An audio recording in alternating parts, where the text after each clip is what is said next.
tal? Muy buenos días. Mi nombre es Alfredo Cabrera Condla, soy psicólogo colaborador en la Coordinación Nacional de Salud Mental y Atención Paliativa del ISSSTE. El día de hoy hablaremos acerca de las señales de alerta y primeros auxilios psicológicos. Para esto dividiremos nuestra plática en dos temas principales, que es la identificación de los síntomas comunes de lo que es la depresión, la ansiedad y el estrés. Y por otra parte tendremos las estrategias de los primeros auxilios psicológicos. Comenzando con la identificación de síntomas comunes. Bien, para esto deberíamos hablar de la entrevista inicial, para tener una idea más clara de qué es lo que está pasando. Porque en la entrevista inicial tomamos datos generales de nuestros pacientes. Y es en esta entrevista donde se tienen que hacer una idea y objetivos y encuadres de hacia dónde irá la terapia. Y dentro de estos objetivos, por supuesto, que está el motivo manifiesto, ¿no? El motivo de consulta manifiesto que presenta el paciente. Si el paciente o la paciente me dice que tiene problemas para dormir, entonces, bueno, podremos usar técnicas de relajación, etcétera, etcétera, etcétera. Pero ¿cuál es el motivo latente? El motivo latente probablemente es que tiene una inadecuada gestión emocional. No lo sé. O sea, entonces, dentro de estos motivos, dentro de esta entrevista, identificar el motivo. Y dentro del motivo, pues identificar hacia dónde tenemos que ir y no solo quedarnos con lo que nos está diciendo el paciente o la paciente. ¿Por qué es importante hablar de esto, del motivo de consulta, de la entrevista inicial? Bueno, pues básicamente este tipo de puntos nos dará una guía mucho más exacta de qué es lo que tenemos que lograr, qué es lo que tenemos que incluso que buscar, ¿no? Entonces, cuando una persona se nos acerca, nosotros tenemos que identificar qué es lo que está pasando. Porque si la persona, repito, me dice, no puedo dormir, y yo no hago un chequeo o un escaneo de cuáles son las posibilidades del por qué eso está pasando, pues entonces nos estamos perdiendo de muchísima información, ¿vale? Ahora, solo hablando de la entrevista inicial, más adelante, pues por supuesto que también hablaremos, bueno, que es diferente entre, hay una diferencia, perdón, entre que el paciente se acerque a buscar una atención psicológica o psicoterapéutica y que nosotros estemos en el campo y pues identifiquemos a una persona. Los acercamientos son diferentes. Entonces, en ese sentido, pues la forma de preguntar sí que importa. Entonces, vamos a comenzar la depresión. En mis años de práctica he conocido a muchas personas que estaban lidiando con una depresión y que pensaban que simplemente estaban tristes. También he conocido a muchas personas que estaban extremadamente tristes y que pues, les preocupaba que pudieran estar experimentando o estar deprimidas. Esto es generalmente debido a que asociamos la depresión con su síntoma principal, que es la tristeza generalizada. Muchos de nosotros pues tenemos dificultades para diferenciar entre estos dos estados psicológicos comunes. La diferencia entre la tristeza y la depresión es importante destacarla. ¿Por qué? Bueno, la tristeza es una emoción humana normal, todo el mundo la hemos experimentado y es muy probable que todos volvamos a experimentarla en algún momento de nuestras vidas. La tristeza puede o suele ser provocada por, por un evento, por una experiencia o por una situación difícil, ya puede ser hiriente o desafiante o decepcionante, ¿no? Tendemos a sentirnos tristes por algo.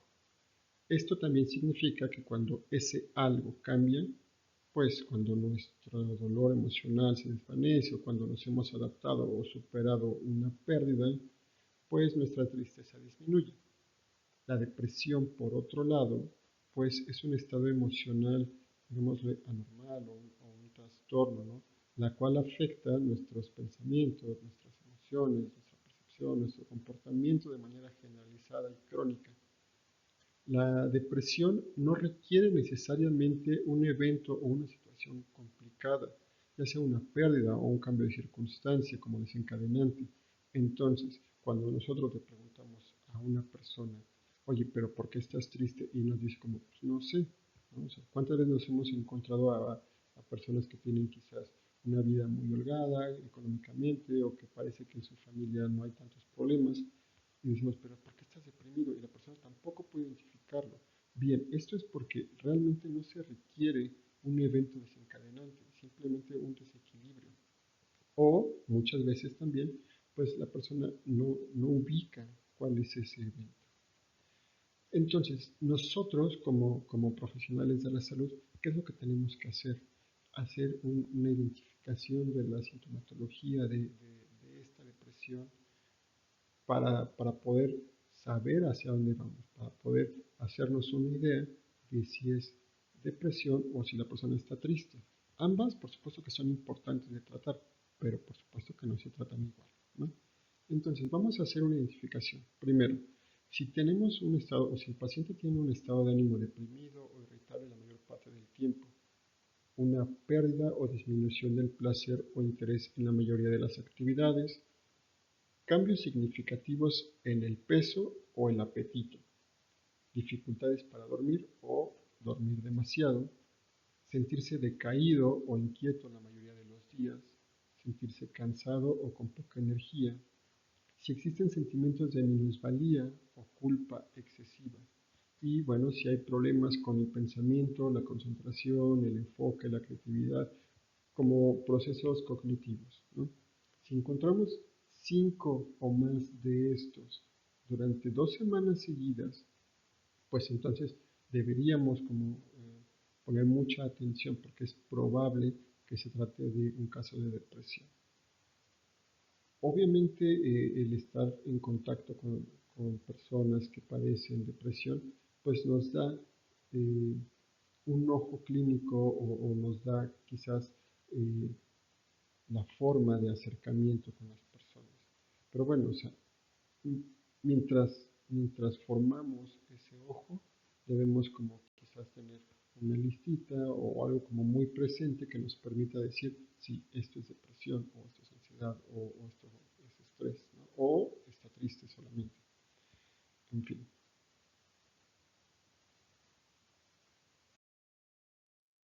Continuemos con la ansiedad. Uh, Muchas personas experimentan ansiedad en algún momento de sus vidas, ¿no? De hecho, la ansiedad es una respuesta bastante normal a eventos estresantes de la vida, como quizás mudarse o cambiarse de trabajo o tener problemas financieros. Esos son algunos de los procesos más comunes, ¿no? Sin embargo, cuando los síntomas de ansiedad se vuelven más significativos que los eventos que los han desencadenado y comienzan a interferir con tu vida, podrían ser señales de que se trata de un trastorno de ansiedad. ¿Cuáles podríamos identificar como sintomatología precisa o eventos o señales de que tenemos ansiedad? Bien, creo que el principal debería ser que hay una preocupación excesiva, ¿no? Creo que ese es el más común. Eh, Existen sentimientos de agitación, es decir, pues hay sudoración, hay temblor, hay palpitaciones, hay taquicardia. Y entonces, bueno, eso hay que destacarlo, ¿no? Que las personas se sienten intranquilas o inquietas, que hay fatiga, dificultad para concentrarse también aquí, también existe irritabilidad, hay tensión muscular, el insomnio, ya sea que me acuesto y no me puedo dormir o no me da sueño y pues, me duermo muy tarde y hasta que me vence el cansancio, o bien me acuesto y me duermo y durante la noche me estoy despertando constantemente, 2, 3, 4 veces, ¿no? Existen ataques de pánico que aunque sabemos que esto puede ser una clasificación aparte, muchas veces el ataque de pánico eh, se presenta sin saber que es una manifestación de ansiedad, ¿no? Que hay evitación de situaciones sociales y que hay temores irracionales, ¿no? O incluso puede haber fobias. Entonces, ese tipo de padecimientos es muy importante que los destaquemos para poder decir, ah, puede ir por aquí entonces, ¿no? A lo mejor eh, ya vi que hay muchas señales que sí representan una inquietud de mi paciente o de la persona con la que estoy platicando y que es probable que tenga ansiedad esta persona. El estrés constituye un mecanismo de alerta biológico necesario para la acción, adaptación y la supervivencia. Bueno, esta es una definición muy general, ¿no? Pero nos indica que frente a una situación que interpretamos como amenazante o desbordante de nuestras capacidades, activa el sistema del estrés, movilizando las reservas de energía de todo el organismo. Pero para todo esto, ¿cómo es que el cerebro procesa un estímulo estresante? Bien, el circuito arranca con la activación del hipotálamo, desde donde se envía la alarma a la hipófisis, la cual secreta la hormona ACTH, la que a su vez activa las glándulas suprarrenales, ¿no? Estas mismas glándulas liberan otras hormonas como pueden ser la adrenalina, la noradrenalina y el cortisol, ¿no? Estos pues son los responsables de los cambios fisiológicos más evidentes, más notorios, ¿no? Pero además de esto como pasa internamente, ¿no? Como vemos en la imagen de la derecha, pero ¿de qué manera reacciona nuestro cuerpo? Como ya algo más en grande o más que podemos identificar nosotros, ¿no? Bien, se acelera principalmente los ritmos cardíacos y respiratorios. Esto aumenta la tensión arterial y pues como necesitamos más irrigación sanguínea en las regiones del cuerpo que nos facilitan ya sea el ataque o la huida, pues los músculos se contraen. Recuerden que les decía que también que hay como tensión muscular, ¿no? Y esto pues también hace que se evite la micción, se detienen procesos como la digestión, se dilatan las pupilas, aumenta el metabolismo del hígado y pues bueno, en general pues es todo un cambio tanto interno que no podemos identificar como que pues es interno también, este es más notorio para nosotros, ¿no? Pero esto nos indica que si vivimos situaciones de tensión de forma repetida y la respuesta de estrés se mantiene por largo tiempo, se puede desgastar la capacidad del organismo de restaurarse. Y bueno, pues volver como a un funcionamiento habitual. Entonces, si nos encontramos en situaciones de estrés constante, el mecanismo se estará activando, desactivando, activando, desactivando, pero este mismo desgaste provocará que ya no se desactive tan fácilmente o que el funcionamiento de nuestro cuerpo, de nuestras glándulas, pues tarde más en readaptarse a una situación como de bienestar. Entonces, identificamos que nuestros pacientes o las personas identifican que está pasando algo así en ellos, entonces pues, podemos hablar de estrés. Ahora, esto es una cuestión un poco más física, pero ¿qué pasa con la experiencia de cómo se está manifestando? Para eso, yo lo que he implementado con con la gran mayoría de mis pacientes, es que hago ejercicios de identificación de la experiencia emocional. ¿Cómo son estos ejercicios? Bien, ustedes lo podrán adaptar como consideren que es mejor o que va de acuerdo a su perfil o a su experiencia. Yo les voy a decir cómo es que yo lo hago en mi práctica. Hago un ejercicio en el cual ejemplifico cómo, cómo es que hay cosas que no se ven, pero que están ahí, y dentro de esas cosas también hay cosas que sí se ven y que son muy evidentes. ¿Y a qué quiero llegar con esto? Por ejemplo, nuestras emociones no las podemos ver. Uno no me puede decir cómo se ve la tristeza. Claro, podríamos pensar, pues está llorando mucho, está enojado, ta, ta, ta, ta. Sí, claro, pero no es como que todas las personas expresen la emoción de la misma forma. Y es ahí lo interesante, porque identificar por qué nos sentimos, perdón, cómo nos sentimos cuando nos sentimos de cierta forma es un paso muy importante para que las personas eh, podamos darle nombre y un trabajo apropiado a nuestras emociones. Entonces, si yo divido esto en dos preguntas, por ejemplo, ¿qué es lo que haces cuando te sientes triste? Y no qué es lo que haces como para evitarlo, de, ay, me salgo a caminar. No, es como cómo lo expresas. ¿Cómo, cómo puedo saber yo si voy a tu casa y estás triste? ¿Cómo puedo saber que estás triste? ¿Qué te voy a ver que estás haciendo?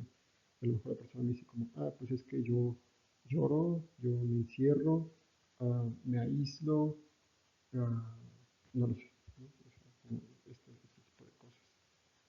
Ok, muy bien. ¿Y cómo es que se siente estar triste? A lo mejor me duele el estómago, me duele la cabeza, siento un hueco en el pecho, ah, no lo sé. O sea, impulsarlos a que las personas reconozcan que hay emociones dentro de ellos y de ellas es sumamente importante para poder decir, ok, está bien. A lo mejor no cumple los criterios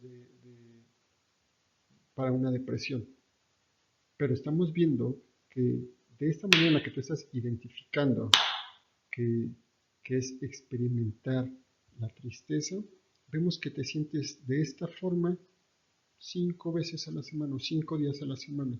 Y entonces, aunque no cumplas los criterios de tristeza, perdón, de depresión, entonces sí tenemos que trabajar muy seriamente con estos estados, ¿no? Y bueno, se viene un trabajo como de otra índole. Pero básicamente estos ejercicios de identificación de la experiencia emocional ayudan muchísimo. Y hablamos solo de tristeza, pero igualmente puede ser eh, estrés laboral, ¿no? Hablamos de un burnout o puede ser ansiedad. Entonces, por eso es que es importante detectar desde un principio cuáles son nuestros objetivos, cuál es el motivo de consulta, tanto el manifiesto como el latente. Muy Ahora, pasando a las estrategias de primeros auxilios psicológicos. Ah, como bien saben, los primeros auxilios psicológicos pues están diseñados para reducir el estrés inicial causado por eventos traumáticos y pues proveer funciones adaptativas a corto y mediano plazo para las personas.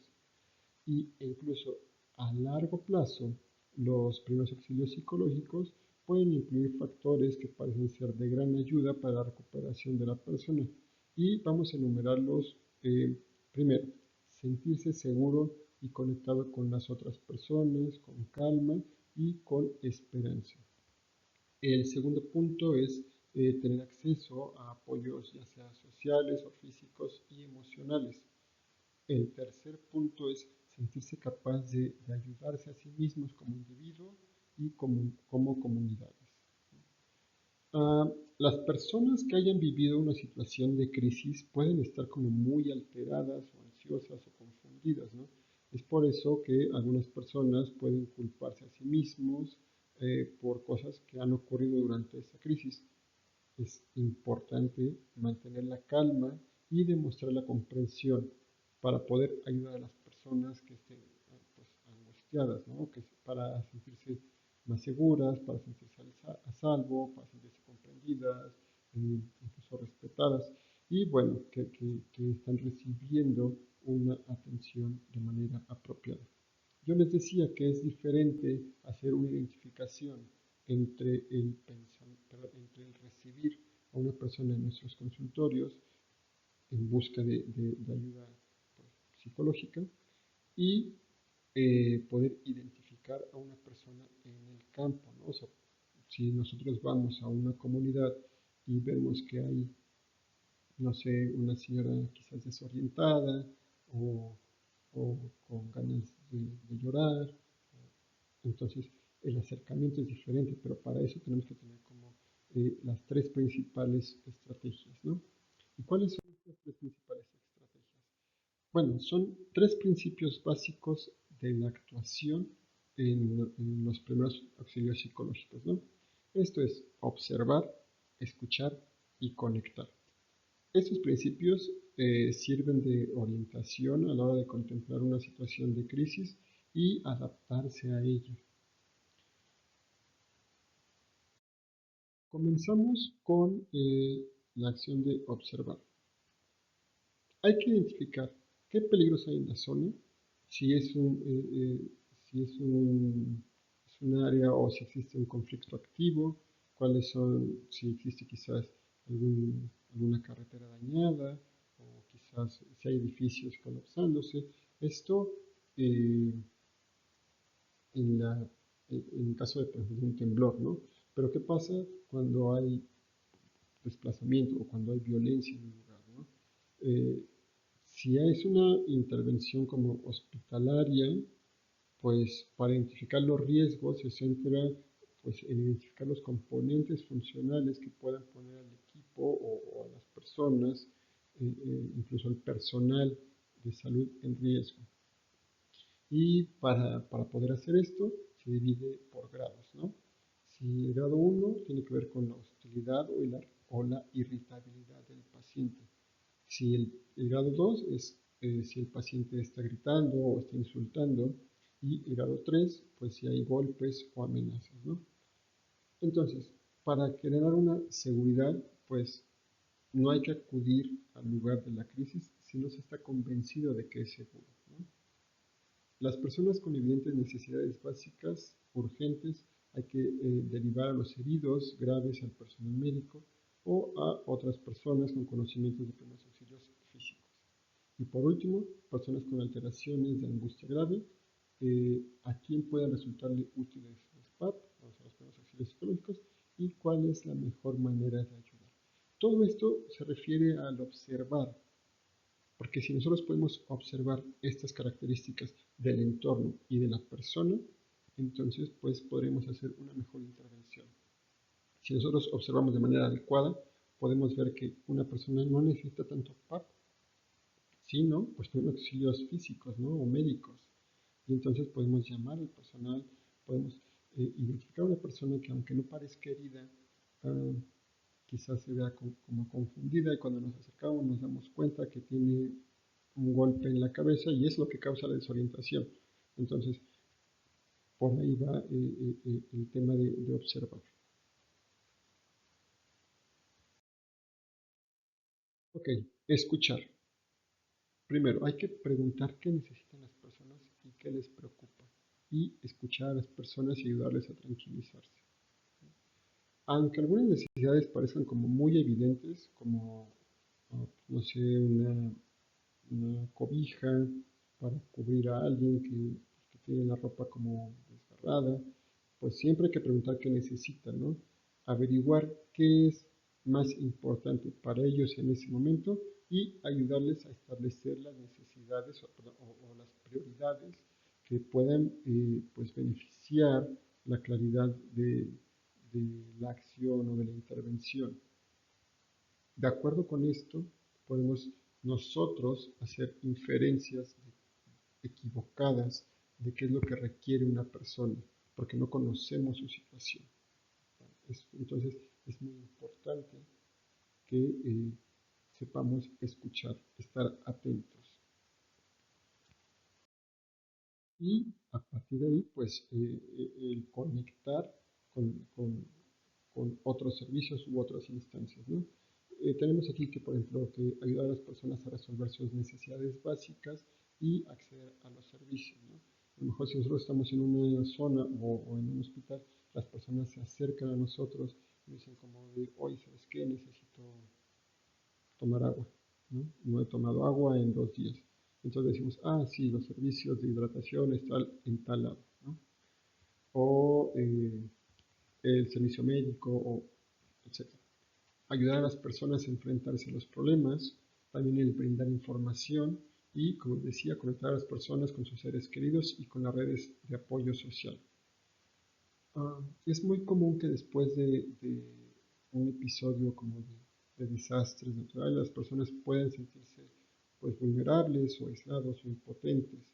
En algunas situaciones, pues obviamente sus vidas cotidianas quedan interrumpidas y en algunos casos no tienen acceso a sus fuentes de apoyo habituales o se encuentran de repente viviendo pues en la calle o en albergues o en condiciones como muy estresantes.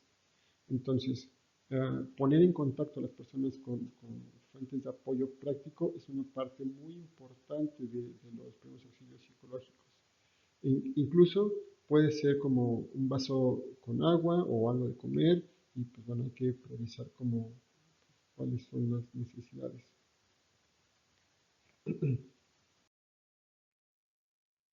Y bueno, por último, ¿cómo concluimos este tipo de intervenciones? Bien, eh, debe juzgarse la situación lo mejor posible, así como las necesidades de las personas y las propias. ¿Por qué? Esto estoy hablando generalmente en intervenciones de campo, bueno, podríamos decir desastres naturales, ¿no? Pero nosotros hacemos una intervención que es muy probable, dependiendo del grado del desastre, que es muy probable que no podamos darles el seguimiento apropiado o personalmente a todas las personas. Entonces, pues, sí decir como, ok, a lo mejor esta persona necesita mm, comida, ¿no? ¿Dónde está el servicio de comida por aquí? O, ¿sabes qué? ¿Dónde está el módulo de personas desaparecidas? Ah, no lo sé. O sea, el saber que lo más importante para esa persona está ahí, hacer el acompañamiento y por supuesto después, si no lo podemos realizar porque tenemos que retirarnos, porque eh, sale de nuestras funciones, entonces poder decir como, a ver, mira, esta persona que se va a quedar a cargo ahorita, yo regreso mañana, pasado o nunca, pero pues el protocolo es tal, ¿no? Y pues yo me retiro para que ya no nos estén buscando después. Eso es importante, que las personas no se sientan abandonadas. Que si yo ya estoy atendiendo a alguien y por algún motivo tengo que retirarme del lugar, porque termino mi jornada laboral incluso, entonces concluyo esa intervención y le digo, ¿sabes qué? Yo ya me retiro, se queda a cargo tal persona o no se queda a cargo nadie, todos nos vamos a ir, mañana regresamos en una semana, regresamos, o no sé cuándo regrese, pero va a haber tal institución aquí apoyándote. O sea, tener la información que nos permita a nosotros compartirla y que a su vez a la persona le permita no sentirse como más abandonada.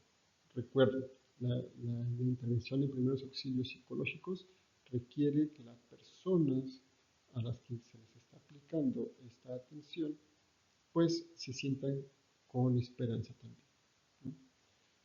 Y bueno, también como decía, ¿no? Pues ya dependiendo de la situación, compartir que hay como otras personas que pueden ayudarle e intentar presentárselas. Idealmente, ¿no? O sea, a lo mejor no le vas a decir como, ves a esa persona está allá, ve y cuéntale tu historia. No, a lo mejor, o sea, es como acompañarla y decir, el doctor, doctora, psicólogo o quien sea, licenciado, mire, este es un caso, por favor, le estamos dando seguimiento y hasta aquí vamos. Y bueno, que a partir de ahí pues ya se haga como una cadena de atención, ¿vale? Y bueno, eso sería todo por mi parte. Como siempre, agradeciendo mucho la atención. Si tienen algún comentario extra o alguna duda, por favor no duden en escribirnos a saludmental@iste.gov.mx. Muchas gracias de nuevo por su atención y hasta pronto.